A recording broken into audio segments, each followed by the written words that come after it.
Hey guys, so in this video I'll show you how I completely got rid of my insecurities and also show how attachment issues tie into insecurities. So if you've suffered from those, this will get rid of those too. But before we get on to how to solve this problem, we have to actually understand where insecurity comes from, because if you watch the other YouTube videos or if you look online, there doesn't really seem to be a good explanation for what causes insecurity. So essentially insecurity is caused by fear of being inadequate. Right? It's not having flaws that makes you insecure. It's being unable to accept those flaws. And so how does fear stop you from accepting your flaws? Well, let's take physical insecurities, for example. So a lot of people, maybe being not muscular enough, not tall enough, not having a defined enough jawline. These are all specific examples of, not being physically attractive enough. So why would you be afraid of not being physically attractive enough? What happens when you're not physically attractive enough? And if you dig a little deeper, it may be because then you'd be unlovable. Or maybe you'd end up being abandoned. You'd end up alone forever. So there's this underlying fear, which lies at the root of all your insecurities. Yeah, so I just wanted to add that whatever triggers the fear will trigger insecurity. So if it's fear of being unlovable, then, your partner not showing enough affection, maybe getting rejected, or trying to ask someone out, these would all trigger the insecurity because you could potentially be made to feel unlovable. Whereas if it's a different fear, like fear of not living up to your potential, then it's going to have a completely different set of triggers, but it's still the same fundamental principle. And fear is a signal there's a threat. So what is this? What's the threat in this case? Well, it's if you stop being loved, then you stop accepting yourself. So this is really a fear of self-rejection. And so in order to get rid of the insecurities, we have to accept ourselves by processing that fear. This is why most other methods don't work.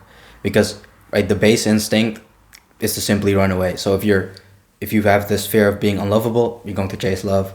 Fear of being a failure, you're going to chase success. Fear of being a disappointment, you're going to chase approval. But your base state is being unacceptable. Because the moment you lose, the love, the approval, the success, you go right back to being unacceptable. You don't truly accept yourself so long as you're still harboring this fear. Just wanted to add that the goal is not to give up on love, success, self-actualization, but it's rather to chase it or to pursue it from a place of inspiration instead of desperation. So instead of, I need this, I need to be loved, to be successful, to improve in order to feel good about myself. It's, I want these things because they're aligned with my goals and my values, but I'm okay just as I am. This is what causes attachment issues, because if we're in a relationship and I'm afraid of being unlovable, so the moment you stop loving me, I stop being able to accept myself, then I'll cling on really tightly, because if I lose you, I lose me, and I'll be left with nothing. Right now, if I'm anxiously attached, I'm going to sacrifice myself to keep you. And if I'm avoidant, I'm going to keep you at arm's length to make sure you don't see me for who I really am, because I feel like I'm inadequate. These are different strategies of dealing with the same fundamental problem.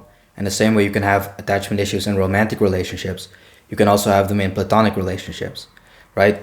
Think of maybe friends that are too clingy, or how many kids are desperately seeking approval from their parents. And you can even have attachment issues in your relationship to success, to approval, to respect. Look at David Goggins. He is sacrificing his physical health and mental well-being for the sake of toughness.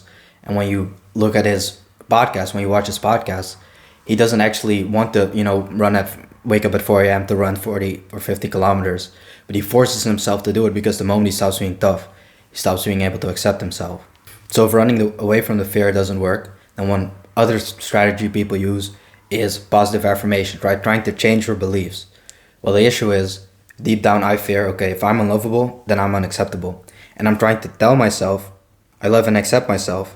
The feelings are incongruent with my thoughts. And so ultimately my feelings will win. In the same way, if you're sad and I tell you, hey, you should be happy because, you live in a first world country, you have electricity, there's all these things to be grateful about. This will only result in you feeling more sad because I'm essentially rejecting your feelings. I'm saying, hey, the way you feel is not okay. This doesn't cause the feeling to go away because, again, feelings are signals, and so long as you're not listening to those signals, they'll remain. So trying to change your beliefs without changing your emotions is also a failing strategy. Now, before I show you how to actually process this fear, we have to identify the core fear in your specific case. So I listed a couple around relationships. I'll also list some around success, right? So this could be fear of being a failure, fear of being a disappointment, fear of being useless or stupid, fear of not living up to your potential. Also, if you're a parent, fear of failing your kids. What if none of these resonate? And you'll know they resonate because you'll feel sort of your chest tighten up. You'll feel this feeling of resistance if you like think of the specific fear, right? Actually, I'll share with you how I got into processing this stuff. So I got into processing this stuff because of a guy named Julian Blanc, who is like a coach who focuses mostly on self-esteem and trauma. And I processed this after I already processed my childhood trauma, which I'll probably make a video about someday. Basically, one of the exercises he has is you have to be able to say, I love myself, and let it fully resonate. And so the first time I did this, I basically said, I love myself, and I just felt my chest tighten up. I felt that inner resistance, and I felt that because it wasn't true. I did not fully accept myself. And thinking back, I could also never really be proud of myself, which initially confused me because I always considered myself to be someone with relatively high self-esteem. But looking back, I still definitely wasn't at a place of unconditional self-acceptance. So at this point, you have to introspect, which is very simple. You just ask yourself, okay, what about like my specific insecurities makes me unacceptable? And then you have to stay in the state of openness until you eventually get an answer. So again, you basically go over every insecurity, every time you felt hurt because someone hit like something about you that you found unacceptable. So for me, it took me about an hour of sporadically just going into my mind and thinking of my specific insecurities, going, okay, what about this makes me unacceptable? What am I truly afraid of? What's the underlying fear here? I think for me, also because I had relatively few insecurities, it probably took longer than it should or it could. And eventually it clicked. For me, it was fear of stagnation. If I stopped developing as a person, I would not be able to accept myself. This came primarily from growing up. I saw a lot of people who, anytime anything would go wrong, they would take zero accountability and they would just create the same problems for everybody in their lives, right? You can probably think of someone who fails to regulate their emotions. So every once in a while they either lash out or they break down. And it will just continuously happen over and over because they never actually get better at regulating their emotions. You can think of someone who's bad at communicating. So every time you need them for a project or you need to plan something with them, it's a complete mess. And again, they don't introspect, they don't improve. So it just keeps happening. And to me, if I became one of those people, I would become unacceptable. This was the root of my self-rejection. Once you've gotten to the core fear, you essentially process it the same way you would any other emotion. Again, feelings are physical sensations, right? So if you think you're afraid, then it's your heart beating like super fast in your chest. It's the short breaths. It's like you feel your back tightening up. All these different physical sensations make up feeling fear. So in my case, I basically summoned the thought, okay, what if I stagnate? What if I stop developing as a person?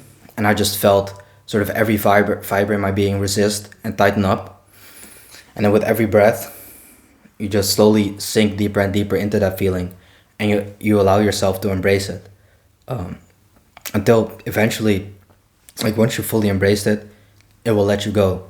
The same way, if you cry, like once you fully cried out your tears, you'll stop being sad. So for me, this was kind of surreal because I had this vision of basically seeing this old version of me, which failed, which sort of stopped trying and stopped developing, and I could finally embrace him. And with that, I felt this deep sense of inner peace come over me because I could fully accept myself. That's ultimately, I feel like, what we're all after, And I feel like ultimately self-acceptance is one of those core needs which every person wants. It's just that very few people know how to actually get there, so we seek it in the external, which is ultimately a failing strategy. But by seeking your worth in the external, you'll never be able to fully accept yourself. So when you're going through it, it definitely sucks a little bit. But once you fully process it, you will never have to deal with insecurity again. Oh, to give you a time frame, for me it took about 10 to 15 minutes for me to process this feeling, so it really doesn't have to take that long. It's just that you have this resistance to it. It feels like this monumental task, but once you actually start feeling it, it's very simple, and it doesn't even require that much suffering. That's all.